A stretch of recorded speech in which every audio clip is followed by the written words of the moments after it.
Ju përshëndes gjithëve, ndodhem në Kruj, në qytetin që e mori emrin nga krojet faktikisht. Ndodhem në një pjesë shumë interesante të Krujës, ajo që quhet atje Maskalaje, por ajo që e prish gjithë këtë panoramë, gjithë këtë bukuri të Krujës, është pikërisht mbyllja e shkollës Berberes. Lagja Berbere, zemra e Krujës, dikur me 300 fëmijë, sot është mbyllur shkolla, është mbyllur dhe kopshti faktikisht. Prandaj është shumë e rëndësishme rikthimin në vëmendje i qytetit Krujës, marr vendin që i takon. Kruja ka dhënë shumë histori të Shqipërisë. Ka prodhuar dhe heroin kombëtar Gjergj Kastrioti Skënderbeu, i cili veproi në Krujë dhe bërë një luftë legjendare. Shqiptarët për 25 vite të paktën kanë qenë të lirë, ndryshe nga kombet e tjera, të cilët ishin në zgjedhjen e perandorisë osmane. Ishte një luftë për liri.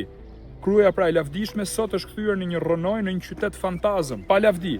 Në një qytet që në 5 pasdite nuk ka as gra, as fëmijë, as pleq. Unë përgatitem për të pasur një takim me banorët e lagjes Berbere, por keni parasysh që në Kruj nuk ka më prioritet turizmin, sepse ministrja Mirela Kumbara nuk e ka më prioritet Krujën, por ka prioritet Gjirokastrën dhe Beratin. Ne jemi pro të gjitha qyteteve historike, Gjirokastra është e mrekullueshme, Berati po ashtu, por dhe Kruja është e mrekullueshme. Prandaj është shumë e rëndësishme që me datën 11 maj keni parasysh të votoni numrin 1 dhe kandidatin që ka folur më shumë për Krujën, që quhet Aulon Kalaja. Në këtë rast Auloni jam unë. Faleminderit.